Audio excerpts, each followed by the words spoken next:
Hey everyone! In today's video we will be looking at various tragic tales from history, from figures whose lives were cut short, to those who were locked away, for no fault of their own.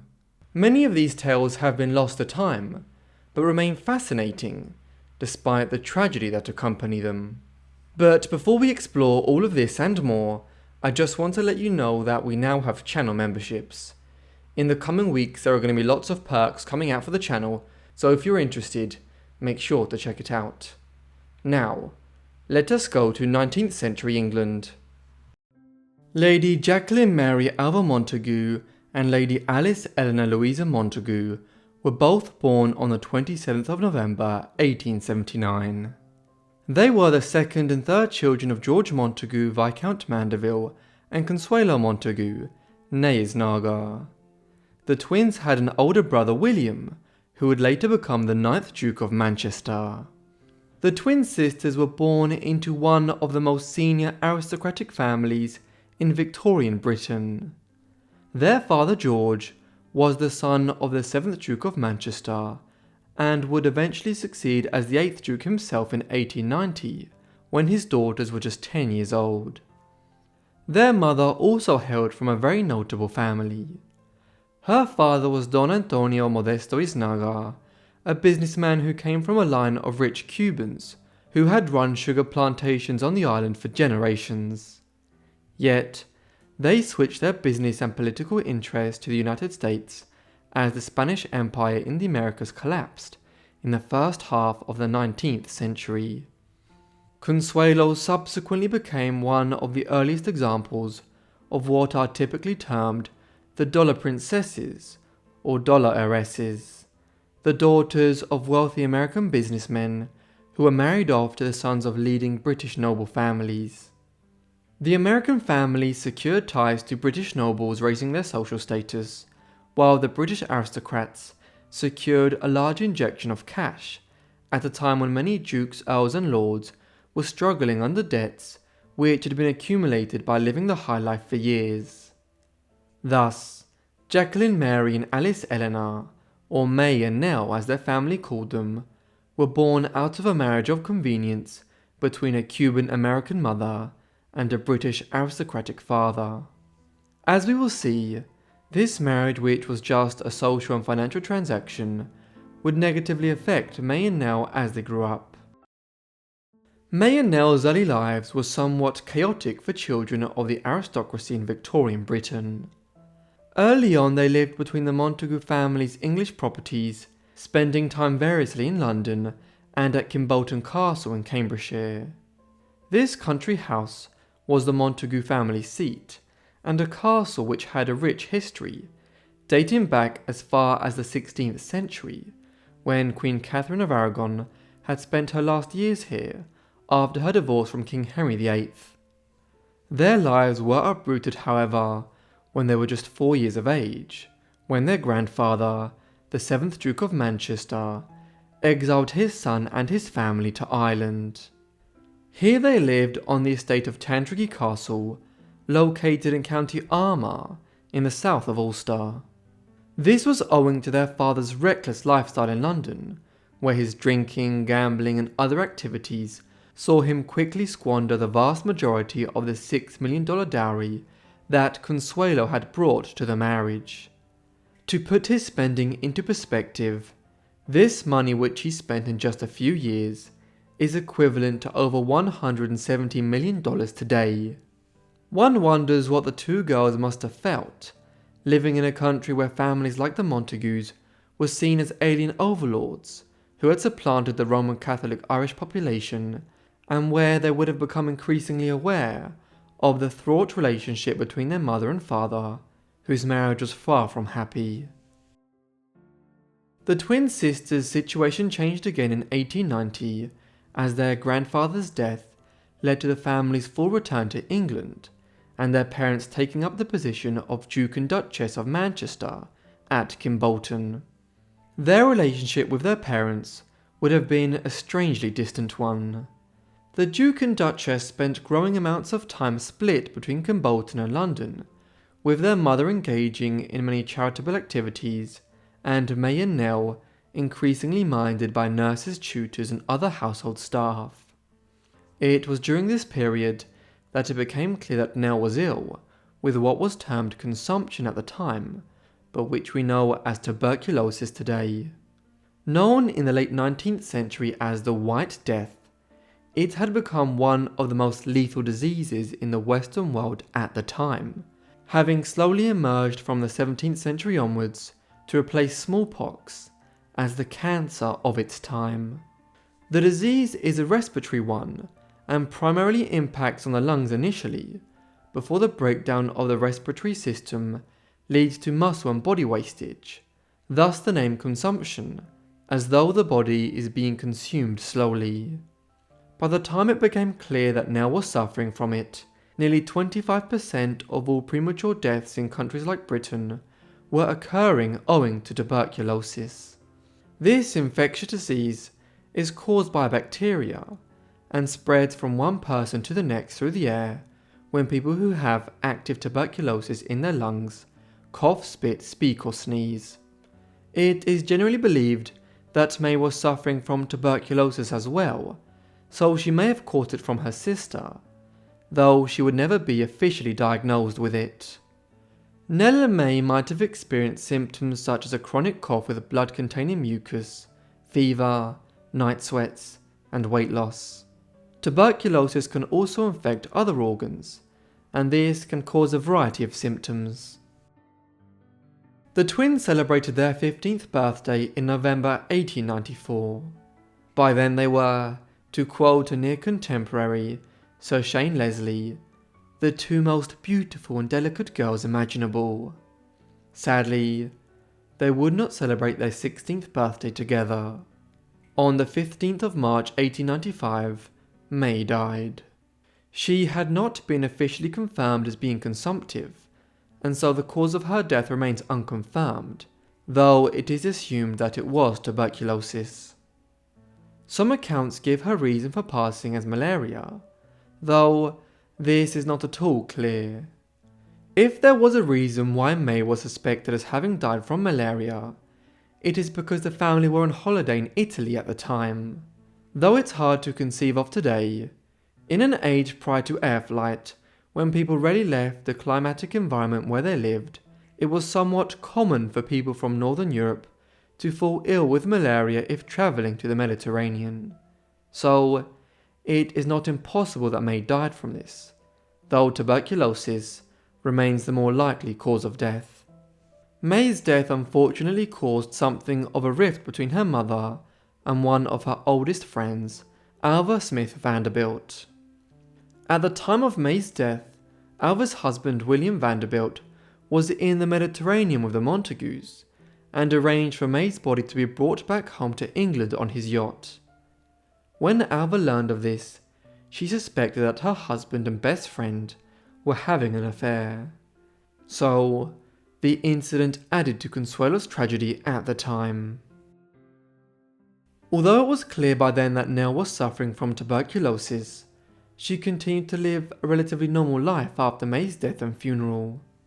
In the winter of 1898, she made her society debut both in London and in the US, just before her 19th birthday. Following her appearance at events in New York that November, the newspapers referred to her as the most admired of the belles of the past London season, and as exquisitely pretty. Yet, Nell's entry into high society and her enjoyment of the normal life of a young woman would be all too brief. After her sojourn in New York and the US, she and her mother headed for St. Moritz in Switzerland, a town which had been famous for its healing spring waters for centuries. They were here by the end of 1898, and Nell would spend much of the remainder of her life there. Reports of the time juxtapose her unfortunate ill health with her great beauty, noting her shimmering golden brown hair and general joy for life. Unfortunately, her health was deteriorating sharply by this time. Over the spring and summer months, her mother employed numerous physicians to attend on her. All recommended rest, and that she should remain in a dry climate and not to return to the damper conditions of England. Things, though, did not improve. By the start of 1900, it was clear that she was dying. In the months before her death, family and friends went to visit her at the Alpine retreats where she'd been living to pay their last respects. Nell died on the 10th of January 1900, aged just 20. Her passing was widely reported on, with the New York Times in America and publications such as the Times in London carrying the story the day after. As far away as New Zealand, her life and death was soon being reported on. A relevant passage from the Otago Daily Times gives an indication of the depth of sorrow at her passing, particularly as it came quite soon after the demise of her twin sister. Numbers of people who never in their lives saw the late Lady Alice Montagu felt a check of regret and sadness in reaching the unexpected news of her somewhat sudden death at Davos Platz. For one had grown so familiar with her beautiful face, through often seeing her photograph or her picture in illustrated journals, that she always seemed a sort of personal friend. Lady Alice was indeed one of the loveliest girls London has seen for many a long day, and had not only the charm of the traditional beauté du diable, for she was only in her 21st year, but also that of special sweetness of expression and amiability of nature. It seems so sad to think of her already cold in her grave, just when her life was only in its early spring. As the daughter of one Duchess, Consuelo Duchess of Manchester, and the granddaughter of another, the Duchess of Devonshire, each family having extensive ramifications, the death of Lady Alice will throw many noble houses into mourning. The cause of death was consumption, that scourge of the English race, which carried off her twin sister, Lady Jacqueline. Nell's funeral was held at St. James's Palace on the 15th of January. The service was attended by some of the leading nobles of late Victorian Britain, including members of the royal household and staff. Afterwards, Nell's remains were taken to Kimbolton Castle, where she was laid to rest next to her twin sister. In the aftermath of Nell's death, their mother decided to create a timeless memorial of their all too short lives. She employed Louis Comfort Tiffany to create the memorial. Although the Tiffany Company is more widely known today for its jewellery, the founder of it was actually more celebrated for his work in stained glass. At St. Andrew's Church, located on the grounds of Kimbolton Castle, the Duchess had him install a stained glass window showing the two girls, from an image of them shortly before May's death, when they were in their early teens. The ethereal image still adorns one of the main windows of St. Andrew's Church, a testament to the two girls who died so young. Had the girls been born just 15 or 20 years later, it is possible that they would not have died. Already in the 1890s, new methods of pasteurizing milk and other substances that the tuberculosis bacterium was regularly transmitted through were emerging. Then the first successful immunization against the disease was achieved in 1906, just 6 years after Nell's death. By the 1920s, vaccines were generally available, though the turning point against the disease did not come until after the Second World War. Today, roughly 25% of the world population continue to carry a trace of the bacterium, but it is almost entirely dormant and doesn't negatively impact on people. Next, join me as we travel across the sea to Ireland. Here, one Irish woman would move all the way to South America with her love, but this ended in great sadness. Born in Charleville, Ireland, on the 19th of November 1833, Eliza Alice Lynch would grow up to be a tall, confident woman with golden blonde hair and a provocative smile. Her father, John Lynch, worked as a medical doctor, and her mother, Jane Elizabeth, was the daughter of a Royal Navy captain. Due to her father's work, the family did not face economic hardship and were supportive and loving. Yet, when Lynch was only 10 years old, she had to leave her small hometown as her family emigrated to Paris to escape the Great Irish Famine, which had ravished Irish society and taken the lives of many. A few years later, on the 3rd of June 1850, she married Xavier Quatrefages, a French officer who shortly afterwards was posted to Algeria. She accompanied him, but at 18 years of age, due to deteriorating health, she returned to Paris to live with her mother. Her first marriage was unsuccessful, and this may have been what caused her to go astray in the following years. On her return to Paris, she was introduced to the elite circle surrounding Princess Mathilde Bonaparte. This would lead her to the life of a courtesan amongst the wealthy Parisian elite. This erratic lifestyle would lead her to meet General Francisco Solano Lopez in 1854. He was the son of Carlos Antonio Lopez, the president of Paraguay. The young general was training with the French army to learn the ways of the greatest fighting force in the contemporary world.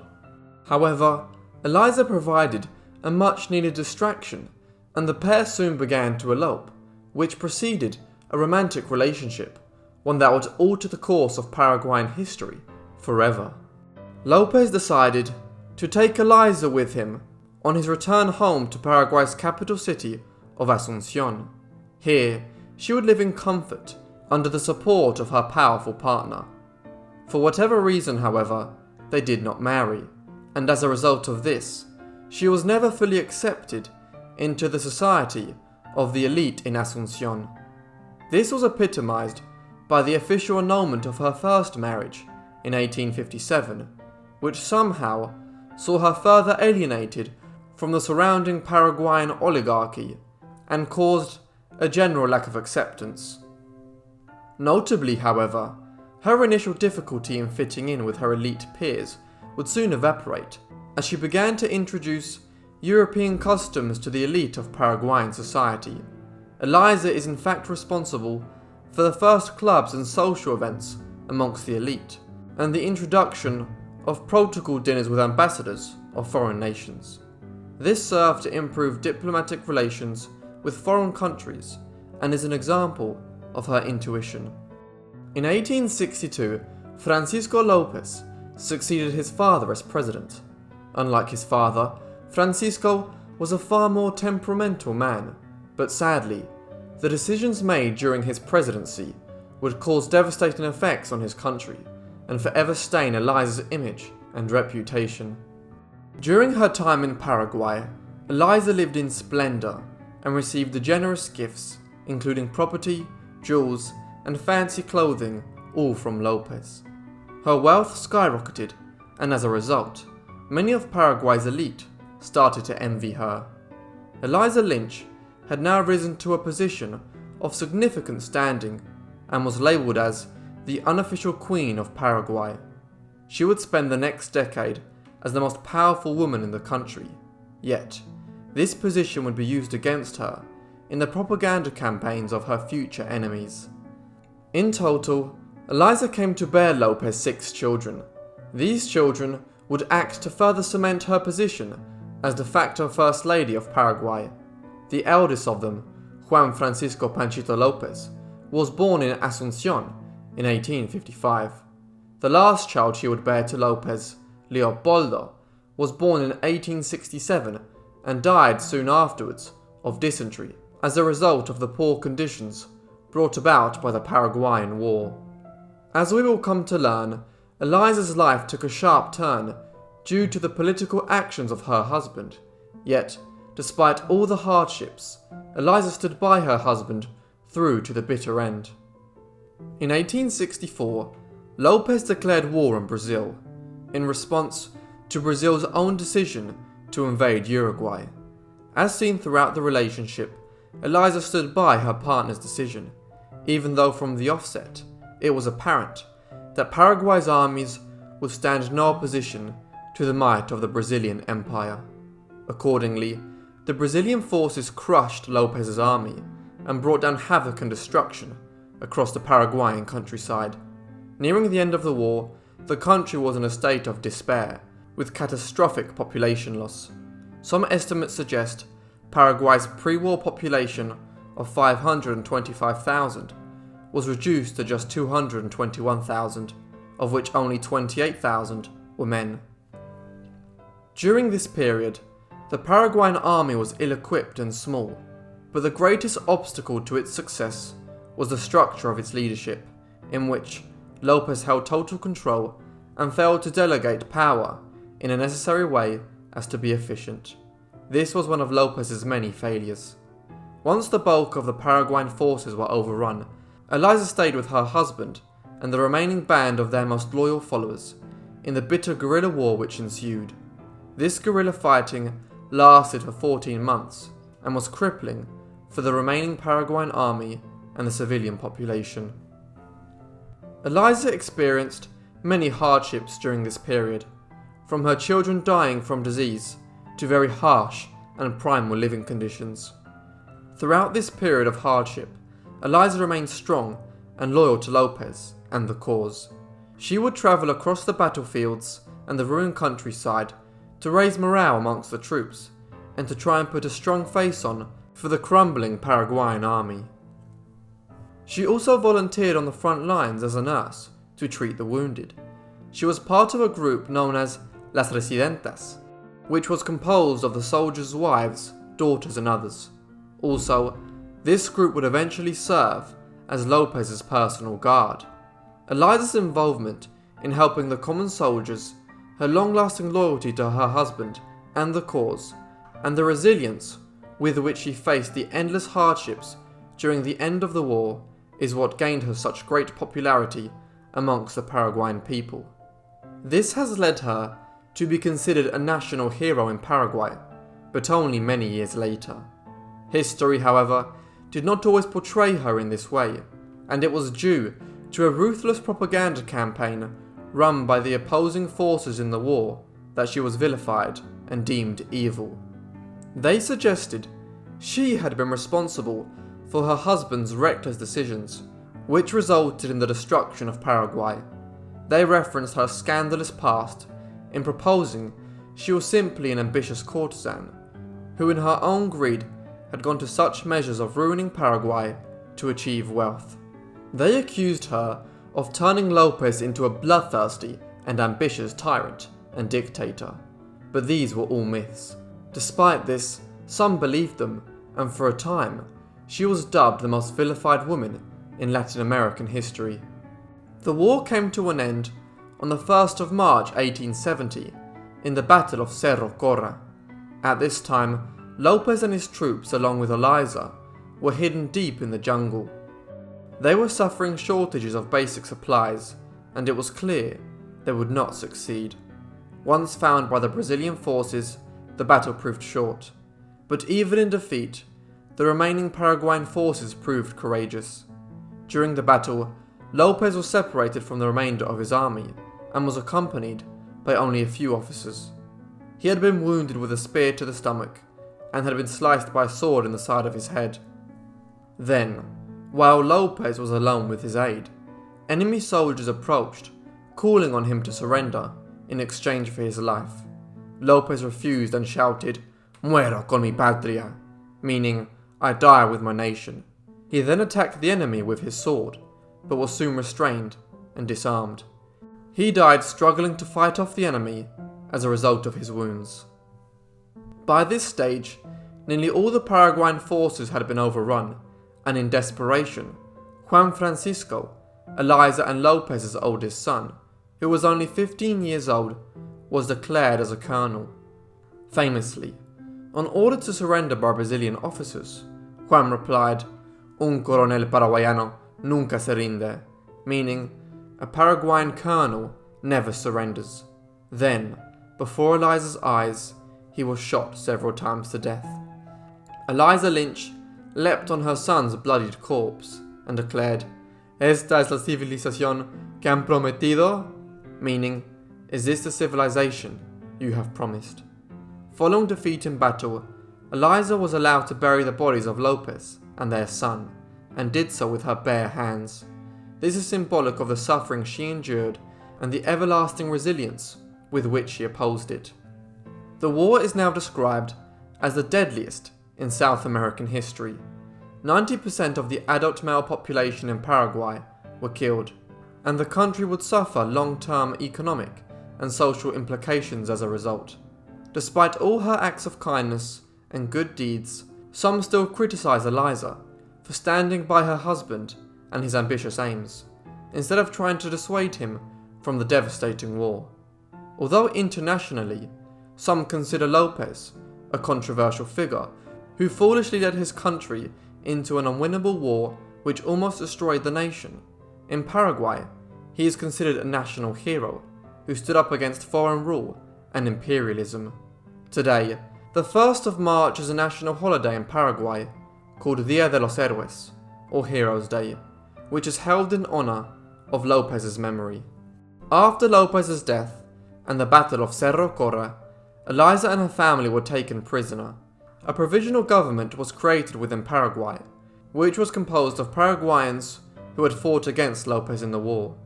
Eliza was banished from Paraguay, but was allowed to return again several years later to reclaim the property she had lost.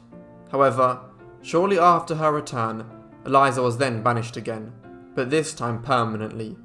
She then travelled back to Paris, where she lived the remaining years of her life in obscurity. During her final years, she wrote a book about her life, with a focus on the suffering caused by the war. She died in Paris in July 1886, aged 52. Almost 100 years after her death, her remains were exhumed and brought back to Paraguay. She was celebrated as a national hero, and the myths spread about her during the war by the enemy forces were debunked. Eliza Alice Lynch was a brave woman who proved not just her strength, but resilience in the face of hardship. She did not cause her husband to become a bloodthirsty dictator, but was instead less involved in political affairs and focused on the care of her children and others. During the war, she proved her loyalty and love to the Paraguayan people through her actions on the front line and in her support of her husband. She will forever remain a national hero of Paraguay who pushed through tremendous hardships and difficulties. The American dollar princesses were wealthy American women who married into noble European families. Many of these marriages were loveless. This next one, though, was actually happy, making what happened next even sadder. Mary Victoria Leiter was born in Chicago, Illinois in the United States on the 27th of May 1870. Mary's mother was Mary Teresa Carver and her father was Levi Ziegler Leiter. Mary was the second of 4 siblings, having an older brother named Joseph born in 1868 and 2 younger sisters Nancy and Margaret born in 1873 and 1880 respectively. From a young age, Mary's father Levi had become involved in the dry goods business in Ohio before moving out to Chicago. By the time Mary was born in 1870, he had established himself as a prominent figure in the mercantile trade in the city, alongside Marshall Field. Yet, when Mary was just a 1-year-old baby, a terrible fire ravaged her birth city. The Great Chicago Fire, as it has become known, was a conflagration that burned in October 1871, killing 300 people and destroying around 3.3 square miles or 9 square kilometers of the city. As a result, Leiter's store burnt to the ground, but despite this setback, he soon rebuilt, and before long, the Field, Leiter and Company would become the leading dry goods retailers in the whole of the United States. With this, money started pouring in, and the Leiter family soon amassed a huge wealth, equal to hundreds of millions of dollars in today's money. In 1881, Leiter sold his interest to Field and retired from the dry goods business. The name was subsequently changed to Marshall Field and Company. Leiter left the company as he wanted to focus on his significant real estate investments, and so he could move to Washington, D.C. with his family. In the capital, young Mary mainly grew up in a house on DuPont Circle, in a home which had been previously owned by James G. Blaine, a long-serving US Senator who served twice as Secretary of State within the US government. Yet even Blaine's former residence was not considered large enough for Levi Leiter's tastes, and as Mary was growing up, Leiter House, a vast 55-room family residence, was being built in Washington as their new home. However, Mary would not live there for any protracted period of time. As the daughter of a wealthy American businessman, at a time when girls were increasingly viewed as just as deserving of education as boys, Mary received a very respectable one in Washington. She was mostly homeschooled by a series of tutors and governesses, with an emphasis on history, the sciences and the classics, while also learning to dance, sing and play music. Owing to the provision of a French governess, she was also able to speak French fluently by the end of the 1880s. All around, many commented during her adult years on her wit and the breadth of her learning, stating that it gave her the poise and finish that made her so charming to men and women of mature and brilliant intellect. Mary made her society debut in the winter of 1888 after turning 18 years of age. She was noted at the time as a beautiful young woman. This, combined with her social graces and her education, made her an ideal candidate for potentially marrying into the British aristocracy. In the late 19th and early 20th centuries, many daughters of wealthy American businessmen were marrying the sons of British aristocrats, becoming known as the American dollar princesses in the process. Such arrangements were mutually beneficial. In many instances, the British family was in need of new money to maintain their fine estates and high society lifestyles in England, having often become severely indebted over the years, while marriage into the British aristocracy conferred on families like the Leiters an element of social status which could not be acquired with money alone in America.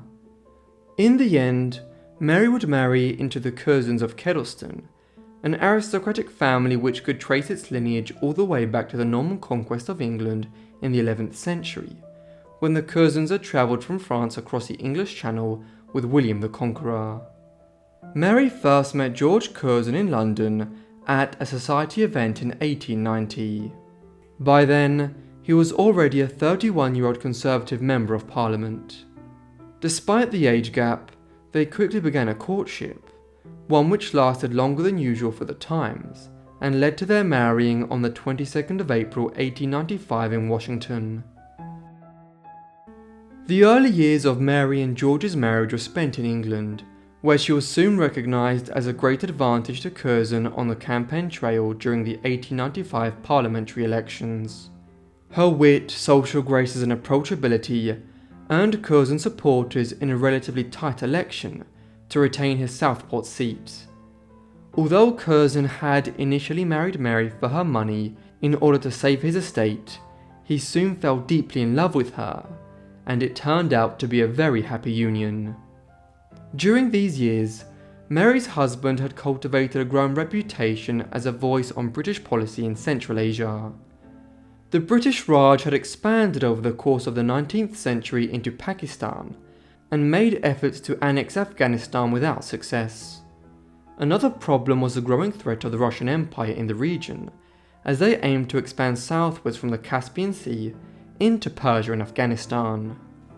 Curzon had written several works in the 1890s, even as he was courting Mary, on the topic of Persia and the British government's policies in the region more broadly. Indeed, part of Mary's attraction to him seems to have been his interest in Oriental studies.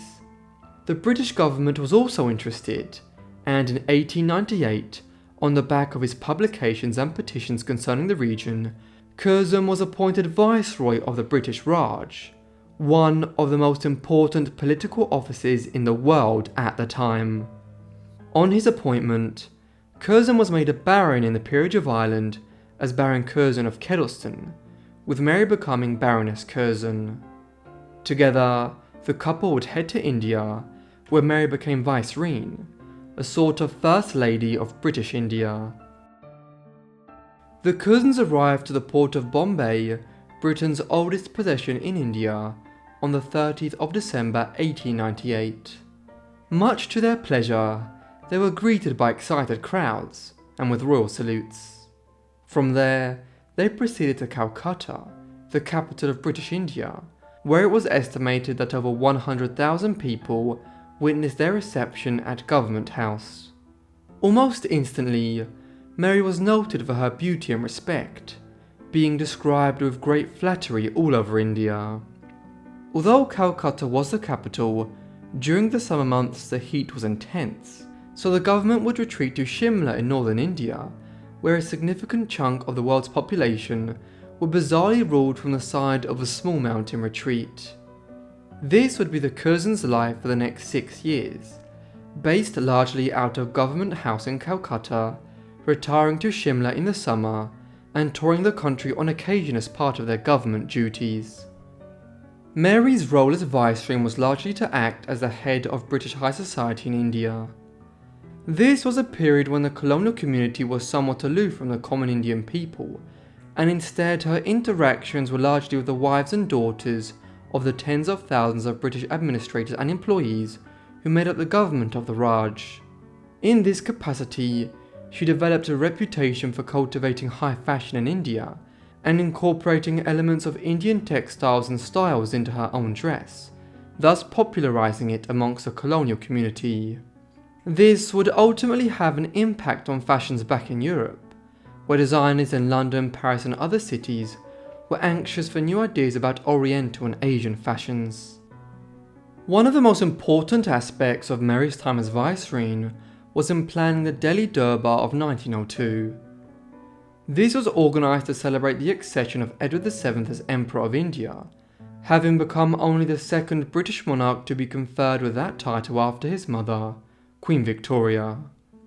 The site chosen for the ceremony was a deserted plain near the city of Delhi, the native and ancestral capital of India. The Curzons were responsible for overseeing the preparations for a vast military parade and ceremony here in 1902, one which was to act as a statement about British rule in the subcontinent. To their disappointment, however, the king did not himself undertake the journey to India for the event, and instead sent his brother, the Duke of Connaught, to represent him. Yet, this did mean that the Curzons were the centre of attention. On the first day they entered the ceremonial grounds riding on elephants, while the entire Durbar culminated in a coronation ball presided over by Mary and her husband, with her wearing a magnificent set of jewels and a stunning gown made of gold and silver thread called the Peacock Dress. It is said that as she entered the hall, the crowd was breathless, which just goes to show the extent of her beauty and elegance. Mary's marriage resulted in 3 children, all daughters. Irene was the eldest and born in January 1896, not long into their marriage. In later years she would go on to become a British peer, a socialite and a philanthropist. As a result, she sat in the English House of Lords from 1925 onwards. Despite numerous suitors, she never married or had children. She became involved in many charitable endeavours, notably acting as president of the London Union of Youth Clubs. Mary's second daughter Cynthia was born in 1898. She was possibly the most controversial of the Curzon children, as in 1920 she married Oswald Mosley. At the time he was a rising political star in England with clear abilities, but in the early 1930s he became notorious for founding the British Union of Fascists. She and Oswald had 3 children together, but Cynthia died in 1933 before ever seeing them become adults. As Oswald's political life saw him detained by the British government during the Second World War, Irene ended up acting as a guardian for her children. Finally, Alexandra was born in 1904. She too became involved in the British fascist movement in the 1930s, acting as a go-between for her brother-in-law Mosley, who was also her lover, and the government of Benito Mussolini in Italy, through her other lover, Dino Grandi, an Italian ambassador to London. All of this despite the fact that in 1925 she had married Major Edward Dudley Metcalfe, the best friend and equerry of Edward VIII. Mary became known in India for her work as a conservationist, and in many ways she was a pioneer in this field. In particular, she was anxious to stop the overhunting of the white rhinoceros. This came about towards the end of her time as Vicereine of India, after visiting the Kaziranga area to view these animals, but having failed to find a single one. This led Curzon to believe that the animal was in such a depopulated state that even in areas where it used to thrive, there was a huge decline. As a result, she championed the creation of the Kaziranga Reserve Forest, which became the progenitor for today's Kaziranga National Park. Without a doubt, she was ahead of her time in fostering such efforts. By the time Mary was working on her conservation project, her husband was embroiled in an increasingly bitter clash with the head of the British military in India. Herbert Kitchener was one of the great war heroes of the day in the minds of the British public, having won the Battle of Omdurman against the Mahdists of Sudan in 1898 to conquer the region, then faced off against the French at Fashoda, and finally been involved in the suppression of the Second Boer War. Curzon had subsequently petitioned the British government to have him appointed as Commander-in-Chief of British forces in India, but the relationship had soon soured, with Curzon believing that Kitchener's reforms to the British garrison were designed to undermine his authority as Viceroy. By 1904, they were in bitter dispute, but it was ultimately Kitchener who won out. In 1905, he was recalled as Viceroy. He and Mary and their children were heading home. By the time they left India in 1905, Mary's health was already declining. It had diminished during her difficult third pregnancy and an early miscarriage, while the tropical climate in India and the generally arduous schedule which she maintained as Vicereine did little to fix matters. This was further compounded by the lengthy trip back to England after her husband's term as Viceroy ended in 1905. Back there, things did not improve. She died from complications owing to her miscarriage and related surgery at home at Carlton House Terrace in Westminster in London on the 18th of July 1906. She was just 36 years of age. A tragic end to the life of one of the most famed of the so-called dollar princesses. Following Lady Curzon's passing, her distraught husband had a memorial chapel built in honour of her, attached to All Saints, the parish church of Kedleston Hall. In 1917, Lord Curzon went on to marry Grace Elvina Hinds, another prominent American heiress. Lord Curzon eventually died in 1925 and was buried next to his first wife. When his second wife eventually died, she was buried outside the church. It is believed that Mary Curzon and her 3 children served as part of the inspiration for the fictitious Lady Grantham and her 3 daughters in the ITV hit series Downton Abbey. Now, let us go again to England to look at the forgotten cousins of Queen Elizabeth. Before we begin to explore the tragic lives of Nerissa and Catherine Bowes-Lyon and the controversy which surrounded them, we first need to establish who the Bowes-Lyons were. The family name originated in the mid-18th century, when John Bowes, 9th Earl of Strathmore and Kinghorn in the Scottish peerage, who was also the chief of the Clan Lyon, was granted the new aristocratic name Bowes-Lyon by an Act of Parliament. The family can ultimately trace its lineage back to the 14th century, when John Lyon, Lord of Glamis, served as Chamberlain of Scotland, while the origins of the family date back as far as the 11th century.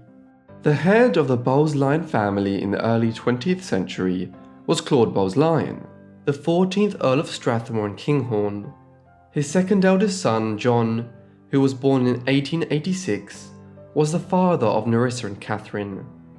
Thus, they were the grandchildren of the 14th Earl, one of the most senior nobles in the British peerage. Because of the prominence of the Bowes-Lyon family, John was wed to Fenella Hepburn Stuart Forbes Trefesis, a younger daughter of the 21st Baron Clinton. John Bowes-Lyon and Fenella's marriage soon resulted in numerous children. A daughter named Patricia was born in July 1916, though sadly she died just before her first birthday. Another daughter, Anne, appeared just months later. She was healthy and would go on to live a relatively long and happy life, as did Diana, who was born many years later in 1923. However, John and Fenella's other two daughters were troubled. These were Nerissa, who was born on the 18th of February 1919, and Catherine, the last of their 5 daughters, born on the 4th of July 1926. Sadly, both Nerissa and Catherine were born mentally handicapped. In the less than politically correct terminology of the time, they were classed as being, quote, imbeciles, and the exact nature of their affliction is not entirely clear even down to the present day. Such afflictions were not entirely uncommon amongst the European nobility by the early 20th century. Years of inbreeding and marriages between first and second cousins had led to severe illnesses and mental issues becoming prevalent amongst many of the continent's royal lines. Whatever the extent of it might have been in Nerissa and Catherine Bowes-Lyon's cases, we do know that they never learned to speak properly or communicate effectively. This all occurred at a time when there was very little medical understanding of what caused such afflictions, and a considerable social stigma continued to attach itself to mental disabilities. Thus, in 1941, Nerissa and Catherine, who were by that time 22 and 15 years of age respectively, were placed in the Royal Elswood Hospital in Surrey by their family. This had opened in 1855 as an asylum for the mentally ill, but by the mid-20th century, it had turned into an institution designed for patients with severe mental handicaps. And then, the family largely tried to ignore the fact that the 2 girls had ever existed. In the years that followed, their mother Fenella did not visit the sisters, nor did other extended family members. Their father John was long dead, having died prematurely in 1930, at 44 years of age from pneumonia. Perhaps the major unexplained aspect of all of this was why the family had waited until 1941, when Nerissa was already in her early 20s, to place the sisters in institutional care. Nerissa and Catherine's plight, as hard for us to process in the early 20th century as it might be, would probably have never been a matter of significant public interest had it not been for the links which had developed by this time between the Bowes-Lyon family and the British royal family. On the 26th of April 1923, when Nerissa was just 4 years old, and over 3 years before Catherine was even born, their father, John's younger sister, Elizabeth Bowes-Lyon, had married Albert, the Duke of York, a younger son of King George V of Britain.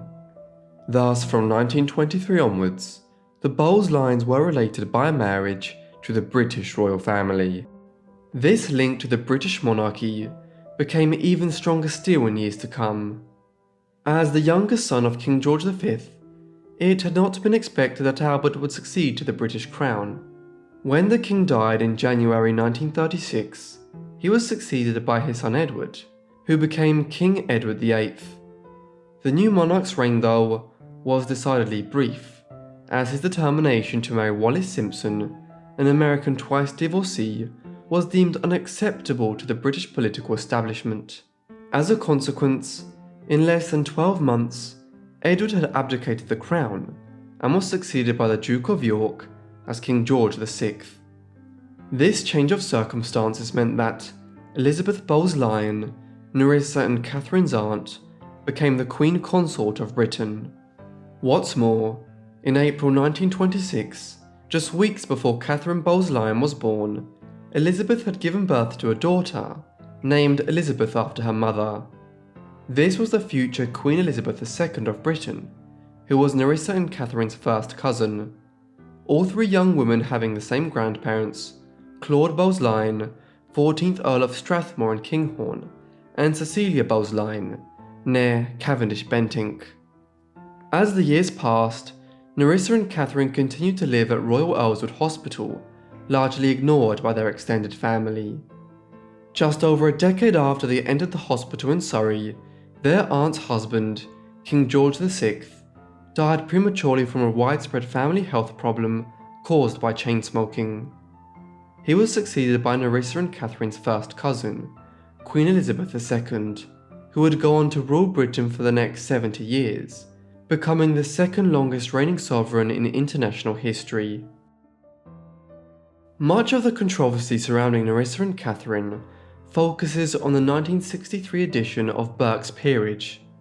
Burke's Peerage is a genealogical study which is published annually, providing details of all the members of the British and Irish peerage, their ancestors, and the current members of these families, including extended members of the royal family, dukes, earls, baronets, barons, and other landed and titled families.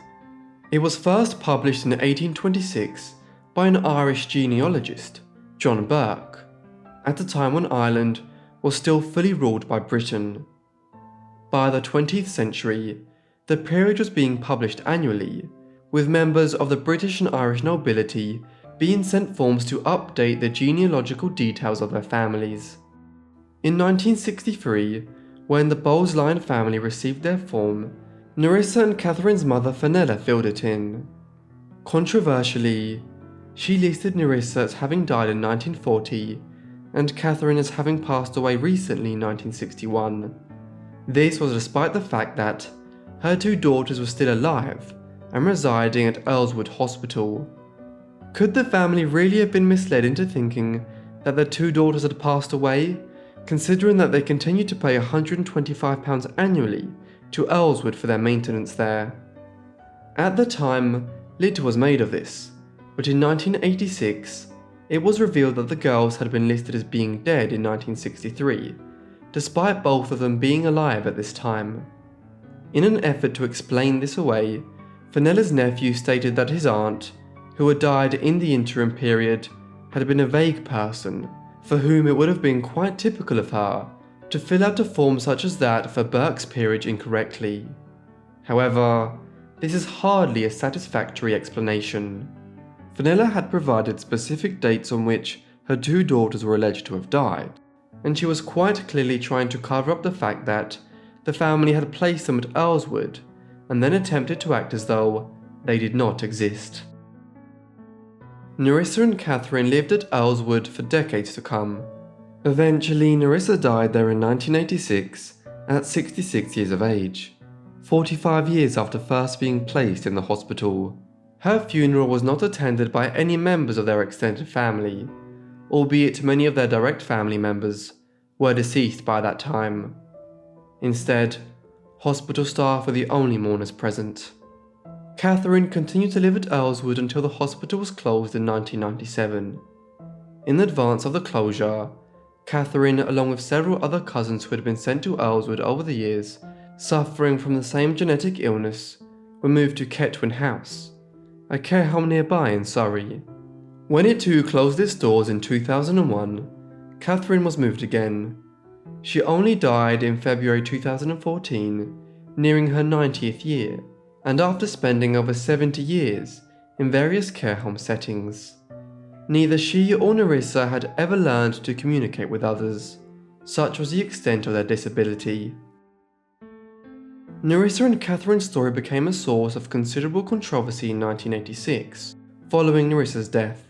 The story of the Queen's first cousins who had been hidden away from the world and effectively disowned by their own family was broken by the Sun newspaper in Britain. Further investigations revealed that their mother Fenella had provided false details of her having died many years earlier, and this compounded the controversy. Here was evidence that the Bowes-Lyons had not only placed two of their children in a hospital and effectively ignored them thereafter, but then pretended that the sisters had died many years earlier. To compound matters further, details of the death of Nerissa and the fact that her funeral had not been attended by any family members then emerged.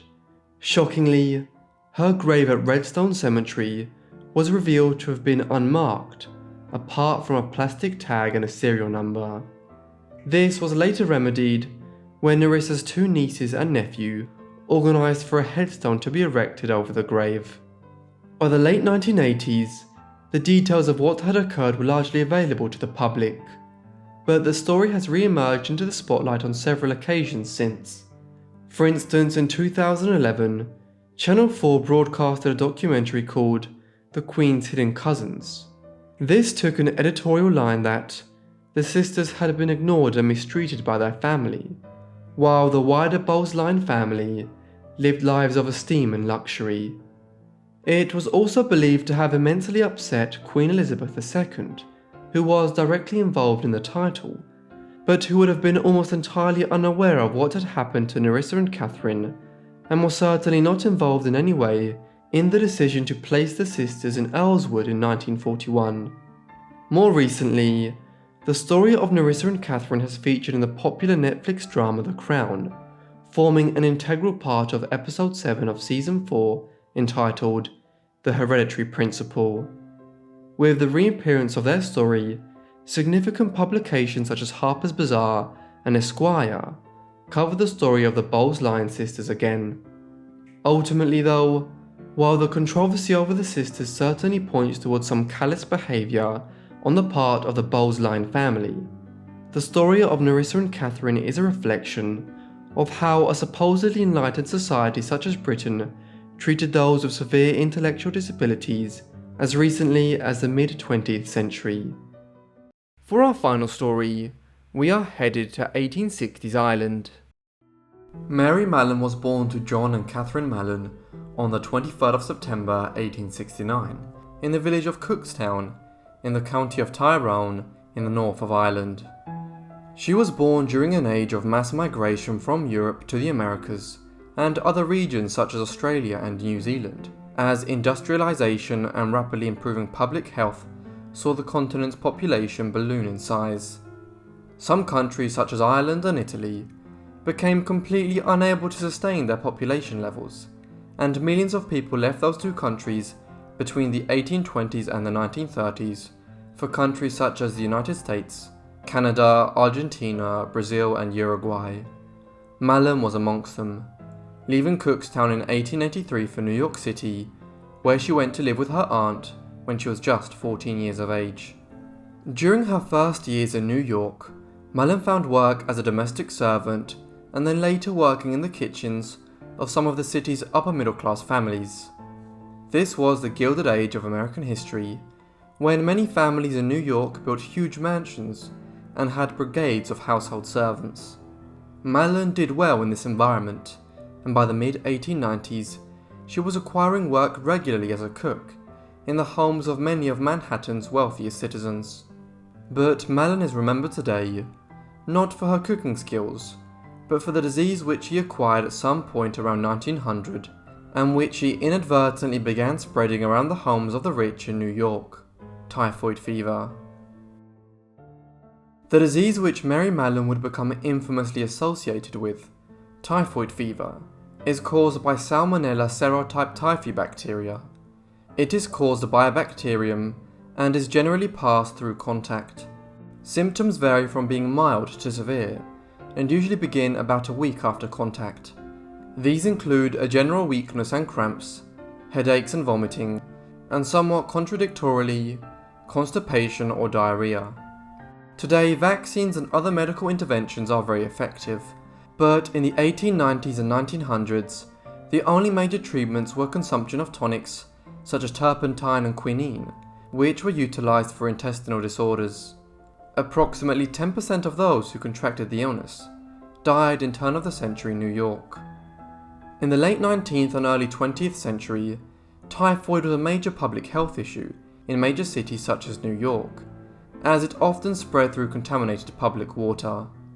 This would only cease with the introduction of water chlorination and other forms of sterilization in the 1900s and 1910s. At the time Mallon contracted the disease, it was still a widespread problem, particularly so as many people who contracted typhoid are asymptomatic, meaning they can spread the disease but are not afflicted by it themselves in any severe fashion. People involved in food delivery and production could act as super spreaders of the malady. For instance, in 1899, a Boston milkman was responsible for spreading the disease to dozens of people whose homes he delivered milk to every day. What was especially difficult about this phenomenon was that the idea of asymptomatic carriers of disease was practically unknown of in the 1890s and 1900s. Mallon would become the first major case of this, and as such, She has her own place in the history of epidemiology. Mallon had evidently contracted typhoid at some stage in the late 1890s or the year 1900. It is not clear at all how or when she did so, but what is evident is that she must have had the disease by mid-1900, as she subsequently infected several members of a household in which she was working as a cook in Mamaroneck in Westchester County in New York at this time. These would appear to have been the first people she spread her illness to. Mallon's typhoid fever was likely a mild version, which resulted in little or no symptoms in Mary herself. As a result of this lack of any tangible signs of sickness, she never accepted herself that she had or was spreading a major bacterial illness. This refusal to accept the scientific basis of her illness went on for years, and explains why she continued to seek employment as a cook in the homes of many New York families long after she had been made aware that she was acting as a super spreader of the disease. Mallon spent the next 6 years working in various New York households, most in Manhattan, during which time she spread her typhoid to dozens of people.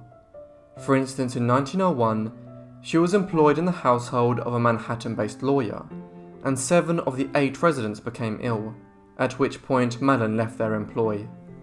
In 1904, her activities were nearly discovered for the first time, when she began a period of employment in the house of another New York lawyer by the name of Henry Gilsey. Within a week or so, the laundress in the house became ill, and then 4 of the other 7 servants in the house also contracted typhoid from her and ended up sick. An investigation was launched by health inspectors at the time, but these mistakenly determined that the infection had started with a laundress, who had brought it into the household. Mallon's role in the illness which followed in her wake was finally identified in the early autumn of 1906, while she was employed in the summer residence of a New York banker on Long Island, called Charles Henry Warren. Health inspectors were called in after 6 members of the household became ill with typhoid fever within a space of a week of each other. This alone did not result in Mary's identification as the culprit, but the outbreak on Long Island did bring George Soper, an epidemiological investigator, into the picture. Soper was acquainted with the latest medical literature, which hypothesized that disease outbreaks of this kind could be the result of a silent, asymptomatic carrier. Soper soon suspected Mary of being the individual who had introduced the disease into the household in Long Island. As a result, he undertook a protracted investigation during which he began contacting Mallon's previous employees over the years prior to her going to work for Warren. Through this detective work, Soper determined that there had been outbreaks of typhoid in at least 7 houses where Mary had worked since 1900, and that these outbreaks had resulted in at least 22 instances of typhoid and 1 death. Armed with this information, Soper showed up unsolicited to the Park Avenue townhouse where Mary was working in March 1907. There he confronted her, stating that she was making people ill through her cookery, and that she was an asymptomatic carrier of typhoid fever, which she had spread around New York for years. He also requested samples of her blood and urine to run laboratory experiments to confirm his hypothesis. It is unclear to what extent Mallon might have known that she was responsible for the spread of illness that seemed to follow her in her wake at this point, but if she did know, she refused to take any responsibility and instead chased Soper out of the house. The matter did not rest there. Soper convinced the city health officials and then the police to have Mary tested. As a result, after refusing further offers to undertake voluntary tests, she was apprehended by police and detained in a New York hospital. Laboratory tests undertaken there determined that she was a silent, intermittent carrier of the bacterium involved in typhoid, and that she had been transmitting the same through unwashed hands during food preparation for years. Mary was removed to Riverside Isolation Hospital in the East River, where she was now treated with various therapies in the weeks that followed, all of which would now be understood to have been completely ineffective. Here she lived alone in isolation in a one-room cottage on the grounds. She would spend well over a year here, petitioning for her release. Mary Mallon would have remained an only vaguely well-known figure in American life, had it not been for events subsequent to her first arrest and enforced quarantine. In the summer of 1909, her case came dramatically to public attention through a story in the New York American, which detailed her release from detention and the fact that authorities were now considering rearresting her, as Mallon continued to pose a risk to public health, as she had continued to return to the kitchens of some of New York's wealthier households even after her first arrest and release. Soon the media was running one story after another about Typhoid Mary. In February 1910, Mary was released from quarantine for the second time after agreeing with authorities that she would change her occupation so that she no longer had anything to do with food preparation and would be consistent in her hygiene precautions. However, when Mallon was forced to take a job in a New York laundry, which was more physically demanding and offered lower wages than her former work as a cook, she abandoned this earlier commitment and by late 1912 was once again working as a cook in breach of the earlier agreement. In March 1915, the authorities discovered that Mallon was working in the kitchen of Sloan Maternity Hospital under a fake name. There had recently been an outbreak of typhoid fever linked to the hospital's kitchen, one which had resulted in at least 25 infections and 2 deaths. When the source of the outbreak was determined, Typhoid Mary once again became the subject of massive media scrutiny in New York and wider afield. On this occasion, her punishment was especially brutal. Mallon was returned to Riverside Quarantine Center just a few weeks later, and on this occasion, she would never be released. She spent the remaining 23 years of her life living alone in the small cottage she had been provided on the grounds, having contact only with other inmates and some staff. From 1918 onwards, she was allowed to work in the lab there, and was also permitted to take day trips where she left the island under supervision as long as she did not interact with people. In 1932, she suffered a stroke in her mid-60s, one which left her bedridden until her eventual death in November 1938 at the age of 69. It's likely that the reason Typhoid Mary was treated so harshly by the authorities, despite being just one of the thousands of asymptomatic typhoid carriers who resisted the authorities' efforts to restrict their activities, was because she spread the disease to some of New York's richest people, and because there was an immense anti-Irish sentiment still prevalent in America in the early 20th century. Thank you so much everyone for watching this video on these tragic tales and tragic fates. I hope you found it interesting. Let me know what you thought of the stories and the lives down below in the comments, and if you have any suggestions, also be sure to mention them down below in the comments. If you want more compilations, also let me know. I hope you guys are subscribed and have notifications turned on to get all my videos as soon as I upload them. Anyway, that's all from me, so I'll see all of you in the next Forgotten Life. Thanks.